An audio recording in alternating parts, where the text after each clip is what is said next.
श्री गणेशाय नमः। श्री परमात्मने नमः। बोली शंकर भगवान की जय। आइए 2 मिनट हरि नाम संकीर्तन करें, फिर कथा में प्रवेश करते हैं। अब बातें कम करनी आपस में। आइए कथा के आज के दूसरे 10 सत्र में प्रवेश करें।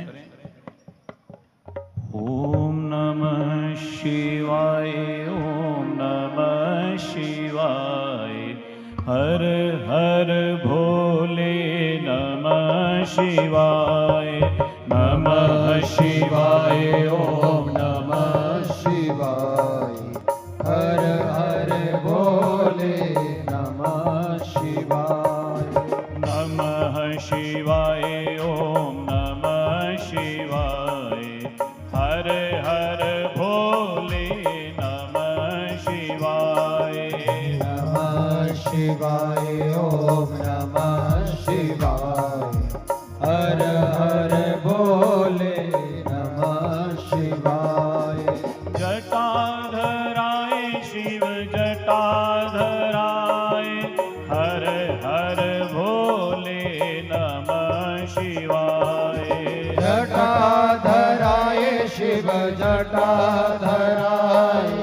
हर हर भोले नमः शिवाय।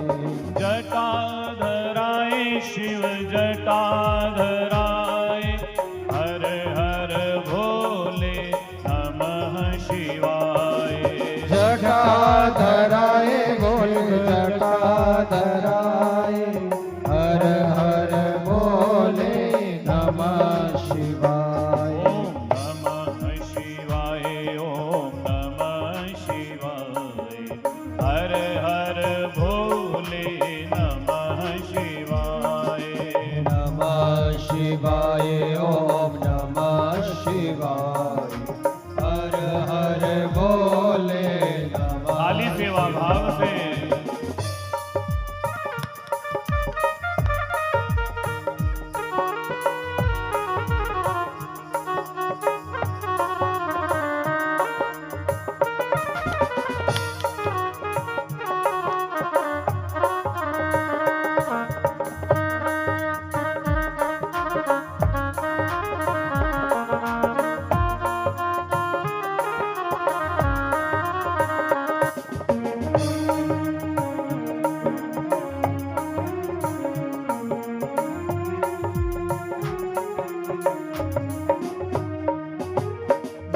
नागेश्वराय शिव नागेश्वराय, हर हर भोले नमः शिवाय, नागेश्वराय शिव नागेश्वराय, हर हर भोले नमः शिवाय। ओम नमः शिवाय, ओम नमः शिवाय, हर हर भोले नमः शिवाय, नमः शिवाय, ओम नमः शिवाय, हर हर भोले नमः शिवाय। ओम नमः शिवाय, ओम नमः शिवाय, हर हर भोले नमः शिवाय, नमः शिवाय, ओम नमः शिवाय, हर हर भोले नमः शिवाय, हर हर भोले नमः शिवाय, हर हर भोले नमः शिवाय। बोलिए शंकर भगवान की। प्रेम से बोलिए। तो आइए कथा में प्रवेश करें। भगवान की मंगलमय कथा की सरिता में हम कहां पहुंचे थे? हैं जी? जलेबियां गए। जलेबियां बड़ी गोल होंदियां हैं? तो कहां पहुंचे थे? हमारा तो व्रत है, हमारा तो एकादशी का व्रत है, तो हम तो खाएंगे ही नहीं। आपको खिला दी, ठीक है। तो बताओ कहां पहुंचे थे कथा में? कि जलेबियां गिन रही है बैठ रहे। हैं जी? कहाँ कहाँ पहुंचे थे कथा में? आए थे हरि भजन को ओटन लगे कपास। बोले भगवान का भजन करने के लिए चले गए वन में, सब कुछ छोड़ छाड़ के घर से आए थे, खान पान करके यहां आए थे कि 3-4 घंटे बैठेंगे, सत्संग करेंगे, कथा करेंगे। उसमें भी मौजें लगी हैं, ऐसी कथा बहुत कम होती है ना? कथा की भी मौज है, खाने की भी मौज है। ठीक है, बहुत बढ़िया है, ऐसा कुछ नहीं है। क्योंकि भूखे पेट ना हो, क्या कहा? हाँ, भूखे पेट भजन ना होए गोपाला, ये ले अपनी कंठी ये ले माला। ऐसा ही है। ऐसा भी नहीं है कि भूखे रहने से भगवान मिलते हैं। ध्यान से सुनना, अगर भूखे रहने से, अन्न नहीं खाने से भगवान मिलते तो बकरियों को, गाय को, भैंस को, है ना, वो तो खाते ही नहीं अन्न, वो तो घास फूस ही खाते हैं, तो उन्हें तो भगवान मिल ही जाते हैं। उन्हें भूखे रहने से भी भगवान नहीं मिलते, पर ज्यादा खाने से भी भगवान नहीं मिलते। समझ गए? इसलिए कथा में प्रवेश करते हैं ना, नहीं तो कथा कहीं और चली जाएगी, फिर समय हो जाएगा। बताइए कहाँ छोड़ा था कथा को? वो तो हो गया था काम। तभी तो मैं कहूं ना, उसके बाद वो जलेबी आ गई। हाँ जी, हाँ, शंखचूड़ का देखिए माता जी को पूरा बताया। ये बड़े ध्यान से कथा सुनते हैं, बिल्कुल आप सब ध्यान से सुनते हैं, ऐसा नहीं, सब बड़े ध्यान से सुनते हैं, और कई बार कोई चीज भूल जाती है, पर जरूर याद किया करिए। कथा सुनने के बाद जब घर जाते हैं तो थोड़ा सा समय निकाल के, दिन भर जो सुना ना अपने 2-3 घंटे बैठ करके थोड़ा मनन कर लिए, सोच लिया करो सोने से पहले थोड़ा सा कि हमने आज सुना है, तो कोई बात अच्छी लग गई हो तो को थोड़ा बहुत जीवन में कर लेना प्रयास उतारने का, क्या अब तक वो जीवन की दशा दिशा बदल ही जाए। ठीक है ना? तो प्रेम से बोलिए हाँ। आइए कथा में गोता लगाएं पुनः। हमने कथा को विश्राम दिया था। दंभ ने तपस्या की, उन्हीं दंभ ने जब तपस्या की तो ब्रह्मा जी प्रसन्न हो गए। ब्रह्मा जी से वरदान मांगा कि हमें बलशाली पुत्र प्रदान करिए। इन्हीं दंभ के यहाँ समय आने पर इनकी पत्नी ने एक सुंदर बालक को जन्म दिया, जिसका नाम रखा गया है शंखचूड़। ये शंखचूड़ जो था, ये भगवान श्री कृष्ण के गोलोक धाम में उनका गोप था। पर एक बार इसने किशोरी राधा जी का अपमान कर दिया, किशोरी जी का अपमान कर दिया। कुछ वैसी कोई मर्यादा को उल्लंघन हो गया। किशोरी जी को जरा, वैसे तो कन्हैया की लाडली हैं, प्रियतमा है, प्राण धन है, पर उन्हें किशोरी जी को जो क्रोध आ गया तो शाप दे दिया, बोले जा राक्षस बन जा करके। मैया प्रार्थना की किशोरी जी से, बोले क्या मैं भगवान के बिना रह सकता हूं? क्या मुझसे अपराध हुआ है मैं जानता हूं, पर क्या भगवान के बिना मैं कैसे रहूंगा, उनके नाम के बिना कैसे रहूंगा? लाडली ने कह दिया, बोले तुम बेशक असुर बनोगे, लेकिन भगवान का नाम तुम्हें वहां भी प्राप्त होगा। ये शंखचूड़ का जन्म हुआ, ऋषियों को ब्राह्मणों को बुला करके जात कर्म संस्कार करवाया गया। संस्कार हुआ, नामकरण संस्कार हुआ, शंखचूड़ नाम रखा गया। बड़ा हुआ, बड़ा होने के पश्चात ये तपस्या करने चले गए। ब्रह्मा जी की तपस्या प्रारंभ कर दी। गुरुदेव से मंत्र ले लिया, श्री कृष्ण जी का मंत्र लिया। क्योंकि एक बात बोलूं, आपको किस देवता में प्रीति है ना, आपकी भक्ति किस देवता में है, यह आपके पूर्व जन्म के संस्कार तय करते हैं। किसी का मन भक्ति जगदम्बा में लगता है तो ऐसा नहीं कि वो इसी जन्म में लगा, वो पूर्व जन्म से आप मां के भक्त होंगे। वो संस्कार आपका, जब भी आपका मन ज्यादा कहां लगेगा, मां के चरणों में लगेगा। किसी का ठाकुर जी के चरणों में लगेगा, किसी का महादेव के चरणों में लगेगा, किसी का गणपति जी के। ऐसे देवताओं के चरणों में मन लगेगा, स्वतः लगेगा। देख लेना आपने, जो भगवान का स्वरूप है ना, जिसमें आपका मन ज्यादा लग रहा है, समझ लेना उनसे हमारा कोई जन्म जन्मांतर का नाता है, कोई ना कोई नाता तो पक्का है। कोई संबंध है? जैसे शंखचूड़ बिछड़े हैं ना, श्राप लगा चाहे कैसे भी तो आए हैं, वैसे हम भी कहीं कभी ना कभी तो बिछड़े होंगे भगवान से। उन्होंने भेजा होगा, भैया संसार में जाओ जरा, संसार की वस्तुएं तुझे देंगे, पर क्या संसार की वस्तुओं में भ्रमण करते हुए भी तुम हमें याद रखोगे कि नहीं रखोगे? कि संसार के सुखों में भूल जाओगे? ज्यादातर लोग क्या कहते हैं, बोले संसार की माया से बाहर हट जाओ, संसार झूठा है, ऐसा कहते हैं ना। संसार क्या है? जगत मिथ्या, ईश्वर सत्य है, ये कहते हैं ना। पर थोड़ा और इसका विवेचन करें अगर, और यदि संसार ना होता तो क्या भगवान मिलते हैं? नहीं मिलते ना। संसार के बिना भगवान मिल सकते हैं क्या? इसी संसार में भगवान भी हैं। इस संसार को परमात्मा ने बनाया है, तो इसी संसार में भगवान भी कण कण में विराजमान है, विराजमान है, वो इसी संसार में है। और यदि हम संसार में नहीं आते तो भगवान की कथा सुनने को मिलती क्या? नहीं मिलती ना। कथाएं तो यहीं मिलेंगी सुनने को। फिर अगर वैकुंठ में होते, स्वर्ग में होते तो वहां कथाएं नहीं होती, वहां सब कुछ होता है, पर भगवान की कथा नहीं मिलती। हनुमान जी, जब भगवान श्री राम अपनी लीलाओं का स्मरण करके साकेत धाम पधारने लगे, सारे अयोध्या वासियों को संग लेकर के गए हैं भगवान श्री राम, अपने संग अपने धाम। सब जा रहे हैं, बड़े प्रसन्न होकर के जा रहे हैं, हम भगवान राम के संग जाएंगे, उनके धाम संग रहेंगे, अयोध्या में संग रहे वहां भी संग रहेंगे।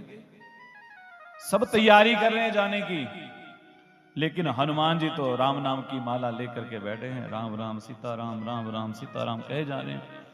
सब विमानों पर बैठ करके जाने की तैयारी कर रहे हैं, और हनुमान जी सीताराम सीताराम, राम राम सीताराम सीताराम, राम राम कहते जा रहे हैं। भगवान ने देखा सब उत्सुक हैं जाने के लिए, सब प्रसन्न हैं, और हनुमान जी आंखें बंद करके राम राम सीताराम, राम राम सीताराम। और एक बात और बोले आपको, हनुमान जी के पास जाओ तो क्या कहना चाहिए? जय हनुमान सीताराम। हनुमान जी के पास कभी भी जाओ तो उनको कह दो, महाराज हनुमान जी जय श्री राम, राम राम। और जब आप राम राम उनके पास कहते हो, प्रसन्न हो जाते हैं, वो खुश हो जाते हैं, क्योंकि राम जी का नाम इन्हें प्यारा लागे, इनको राम का नाम प्यारा लगता है। इसलिए भगवान ने देखा सब जाने का तैयारी में हैं, सब प्रसन्न हैं, पर हनुमान जी तो राम राम सीता सीताराम किए जा रहे हैं। बोले हनुमान बजरंगी, क्या तुम्हें नहीं चलना? बोले कहां? बोले हमारे संग। बोले बिल्कुल अवश्य चलना है, पर हे प्रभु ये बताइए, क्या मुझे आपकी कथा वहां सुनने को मिलेगी? भगवान मुस्कुराए, बोले नहीं हनुमान, वहां कथा नहीं मिलेगी सुनने को। क्या मुझे वहां आपका नाम सुनने को मिलेगा? बोले नहीं हनुमान, वहां तो हम रहते हैं, हमारा नाम नहीं है। बोले प्रभु ऐसा वैकुंठ मुझे नहीं चाहिए, ऐसा धाम मुझे नहीं चाहिए जिसमें आपकी कथा ना हो, आपका नाम ना हो। तो बोले चाहते क्या? बोले प्रभु यदि आप प्रसन्न हैं वरदान दे दीजिए कि जहां भी आपकी कथा होगी बस मैं वहां रहूंगा, आपकी कथा मिल जाए। ये हनुमान जी कह रहे हैं कथा से महान कोई वस्तु नहीं है। सबसे बड़ी यदि कोई हमारे जीवन की दशा, बहुत से लोग हैं कथा सुनने के बाद जीवन में परिवर्तन आता है और जीवन बदल जाता है। तो संबंध कृष्ण मंत्र का ही आश्रय लिया है शंखचूड़ ने, और ब्रह्मा जी की भी तपस्या की। ब्रह्मा जी प्रसन्न हो गए और इन्हीं ब्रह्मा जी ने श्री कृष्ण कवच ने प्रदान किया, कुंडल प्रदान किए। बोले शंखचूड़ जब तक तेरे पास ये कवच है, ये कुंडल हैं, तब तक तुझे दुनिया में कोई भी नहीं हरा सकता, कोई नहीं हरा सकता। और जिस दिन तेरे एक कवच और कुंडल चले जाएंगे उस दिन गारंटी कोई नहीं है। शंखचूड़ ने ब्रह्मा को प्रणाम किया, बोले बद्रिकाश्रम चले जाओ, वहां एक कन्या तपस्या कर रही है, उस कन्या से जाकर के मिलो और उसे अपनी पत्नी बनाओ, धर्म पत्नी बनाओ। इस प्रकार से कहा।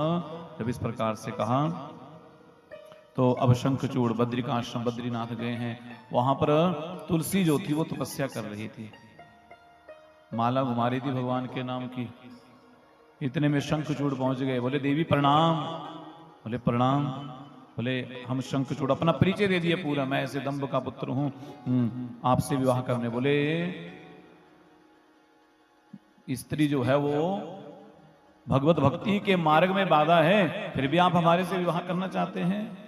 शास्त्रार्थ हुआ आपस में दोनों का। बोले धर्म पत्नी के बिना गृहस्थ जीवन पूरा नहीं होता, इसलिए देवी आप हमारी विनय को स्वीकार करें। ब्रह्मा जी प्रकट हो गए। ब्रह्मा जी ने इन दोनों का विवाह करवा दिया गंधर्व विधि से। शंखचूड़ अब अपनी पत्नी तुलसी को संग लेकर के अपने राज्य में पहुंचे हैं आकर के।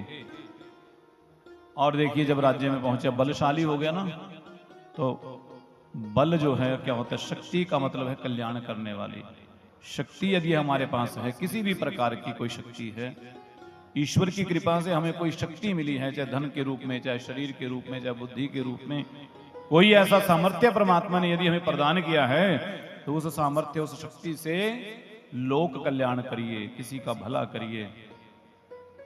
समझ गए? अगर आपको किसी ने कोई सामर्थ्य दिया है, यदि आपके पास बल शक्ति है, उसका दुरुपयोग मत करिए, किसी को कष्ट पीड़ा मत पहुंचाइए।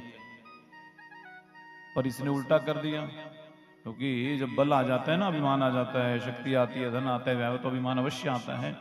जैसे ही इसे बल मिला, देवताओं को मारना शुरू कर दिया, स्वर्ग से देवताओं को निकाल दिया, त्रैलोक्य में अपना राज्य स्थापित कर दिया। और राज्य स्थापित किया, अब तो महाराज सब देवता भगवान नारायण की शरण में पहुंचे। बोले प्रभु रक्षा करिए, त्राही मां। भगवान कहते भाई हमारा भक्त, हम कुछ नहीं कर सकते, ये हमारे नाम का हमारा सखा है, इससे इसके साथ हम युद्ध नहीं करेंगे। फिर बोले भगवान शिव की शरण में जाओ। सब देवता जो है वो जाकर के पहुंचे हैं भगवान शिव की शरण में। भगवान शिव से प्रार्थना की, महादेव रक्षा करिए। जब महादेव को पुकारा तो महादेव प्रसन्न हो गए और महादेव कहते हैं ठीक है देवताओं, आपकी सहायता करने के लिए मैं चलता हूं। अब महादेव के साथ शंखचूड़ का 100 वर्षों तक युद्ध होता रहा, कोई हारे ना, कोई नहीं हारे। महादेव कहे 100 वर्ष हो गए युद्ध करते हुए, ये पराजित ही नहीं हो रहा, हार ही नहीं ना। आकाशवाणी होगी, बोले क्षिपम शूलम न चेदानीम प्रार्थनाम शृणु शंकरा सर्वथा तुम समर्थो ही क्षणाद ब्रह्मनाशने। जब 100 वर्ष भगवान शिव को युद्ध करते हो गए ना, तो भगवान ने अपना त्रिशूल उठा लिया। बोले इसे मैं मार डालूंगा, छोड़ूंगा नहीं। आकाशवाणी होगी, बोले महादेव आपके लिए कोई कार्य असंभव नहीं है। भाव ही मेटी सकंति पुरारी। बोले आप समर्थ भगवान हैं, आप विधाता के लेख को बदल सकते हैं, विधि के विधान को बदल सकते हैं महादेव। पर क्या आप मर्यादा का उल्लंघन करेंगे तो ठीक रहेगा? आपके द्वारा ही मर्यादाएं स्थापित की जाती हैं, आप ही मर्यादाओं को बनाने वाले हैं। और यदि कोई कानून बनाने वाला कानून तोड़े तो अपराध ज्यादा होता है ना। यदि पुलिस वाला बिना हेलमेट के जा रहा है तो उसका अपराध ज्यादा है, ऐसा ही है ना। सामान्य लोग तो अपराध कर दें, लेकिन जो कानून के रक्षक हैं यदि वही कानून को तोड़े तो अपराध ज्यादा माना जाता है। ऐसे महादेव आप तो सारे संसार की मर्यादाओं के पालक हैं, सृजनकर्ता हैं, तो क्या आपकी बनाई हुई मर्यादा टूट जाएगी? आकाशवाणी जब हुई तो इस प्रकार से कहा, बोले आकाशवाणी में कह रहे हैं देवता कि महादेव आप एक क्षण में, आप कह रहे हैं आपके क्षण में आप पूरे ब्रह्मांड को आप नष्ट कर सकते हैं। ऐसा एक ब्रह्मांड क्या, आप कोटि ब्रह्मांडों को नष्ट कर सकते हैं महादेव। पर क्या ये ठीक रहेगा? इस प्रकार से कहा तो भगवान शिव ने उस त्रिशूल को नीचे कर लिया, रुक गए। भगवान विष्णु को याद किया, बोले अब आपकी सहायता की जरूरत है। बोले जाओ कैसे न कैसे करके इसके कवच कुंडल लो, पत्नी का सतीत्व इसकी रक्षा करता है, इसलिए उसकी मर्यादा का उल्लंघन करिए इस प्रकार से महादेव ने जब कहा तो नारायण ब्राह्मण का वेश बना करके आए हैं। शंखचूड़ का नियम था कि प्रतिदिन प्रातःकाल स्नान करके पूजा करने के पश्चात जो भी द्वार पर कोई याचक आते थे, मांगने वाले आते थे, उन्हें दान देते थे। जो मांगते थे वो देते थे। पर उस समय जो दान लेने आते थे ना लोग, वो वास्तव में उनको आवश्यकता होती थी। आजकल लोग नकली आधार कार्ड, नकली साधु बन के घूम रहे हैं, है ना। नकली वालों से सावधान रहा करो।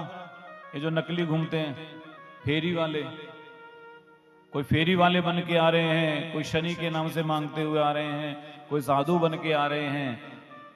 आपके घर में जब कोई मांगने आए उसकी जांच पड़ताल ठीक किया करो, नहीं तो यही लोग चोरी भी कर रहे हैं, लड़कियों को भी ले जा रहे हैं यहां से। बहुत से ऐसे मामले आपके सबके ध्यान में हैं।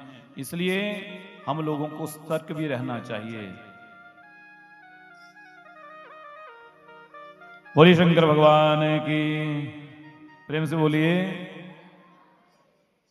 तो देखिए, अब भगवान नारायण वेश बदल करके ब्राह्मण का वेश बना करके आए हैं।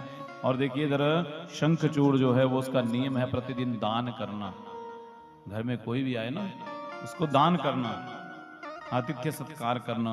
पर इतना जरूर ध्यान रखो कि वो जो दान हम दे रहे हैं कि कहीं वो हमारे मंदिरों को तोड़ने के लिए तो नहीं जा रहा है, कहीं वो हमारे धर्म की हानि तो नहीं करने वाला। क्या हम दोबारा गुलामी की ओर तो नहीं बढ़ रहे उस पैसे से? कहीं ऐसा तो नहीं है?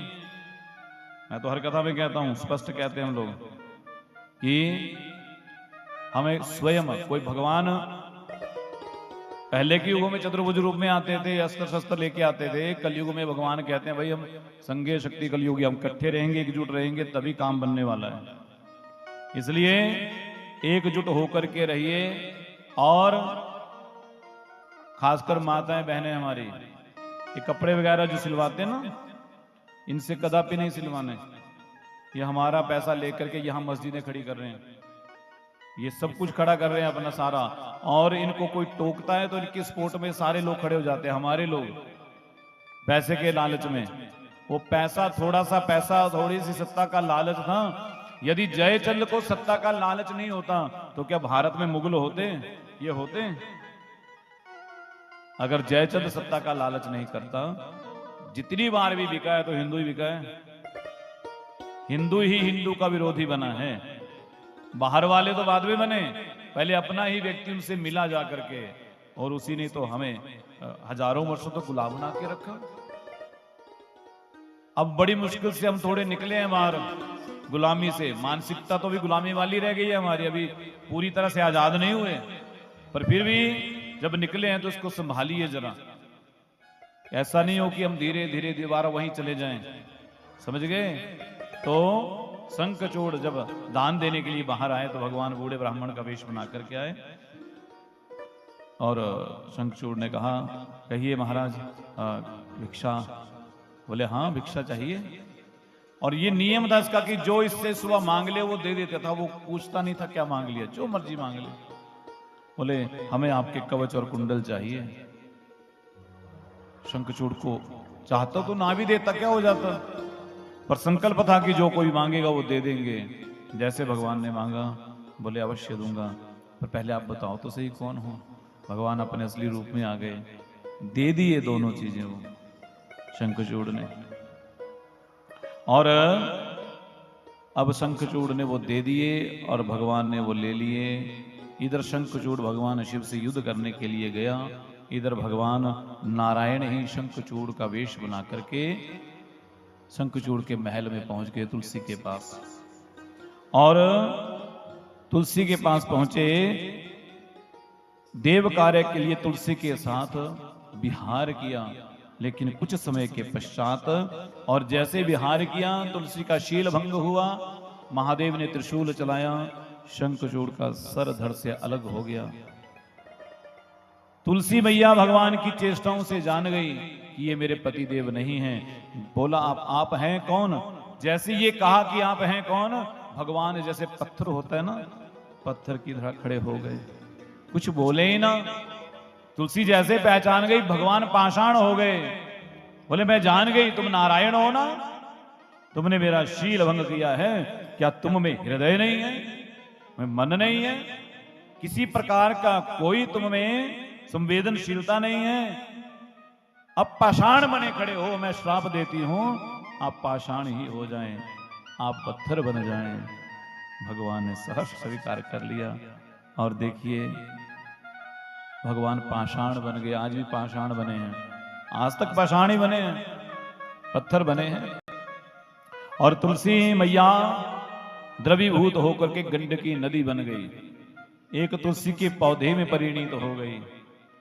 स्वयं भगवान शिव पहुंचे हैं, बोले देवी आज से, क्योंकि आप जन्म जन्मांतर के भगवान की भक्ता हो, आपकी भक्ति का उद्देश्य भगवान को पाना था, इसलिए ये सारी लीला तभी रची गई है कि तुम्हारा संबंध नारायण से जुड़े। आज से तुम गंडकी नदी होगी और तुम्हारे किनारे ही हमारे नारायण भी पत्थर बने पड़े रहेंगे और बड़े बड़े कीट इन्हें खाएंगे, उनसे इनके निशान बढ़ेंगे, चक्कर बनेंगे गोल चक्कर ऊपर। और बोले हे तुलसी हम तुम्हें आशीर्वाद देते हैं, आज से आप सदैव नारायण के संग रहोगे, सदैव।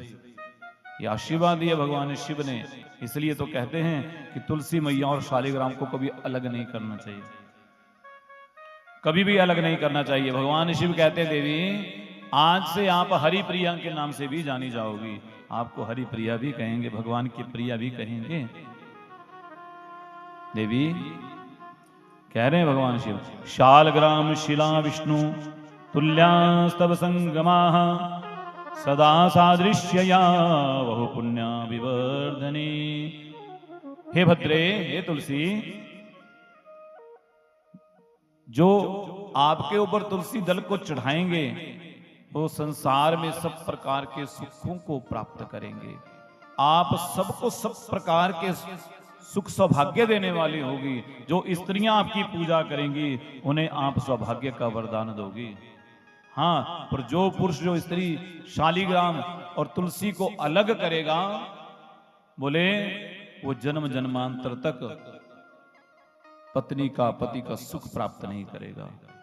इस प्रकार से कहा। और साथ में कहा बोले ये जो तुलसी है ये सदैव शालिग्राम के संग रखनी है। और साथ में ये भी कहा गया है कि शालिग्राम शिला का माताओं को स्पर्श नहीं करना चाहिए, शालिग्राम शिला का, क्योंकि यह अधिकार केवल तुलसी को ही दिया है और किसी को नहीं दिया है, केवल तुलसी को ही अधिकार है। और रविवार को तुलसी को जल नहीं चढ़ाना, इस दिन मैया भगवान के संग रहती हैं पूरा दिन, समझ गए। पर जब आप जिसके घर में ठाकुर जी बाल गोपाल जी हैं उनको तुलसी अवश्य चढ़ाइए, वो भी शालिग्राम भगवान का ही स्वरूप है। और अलग कभी नहीं करना। रात को शयन भी करवाएं तो तुलसी को ऊपर से लेकर के नीचे रख दो, साथ में रखो स्पर्श करके, दूर नहीं करना। बोलिए शंकर भगवान की, श्री तुलसी नारायण की।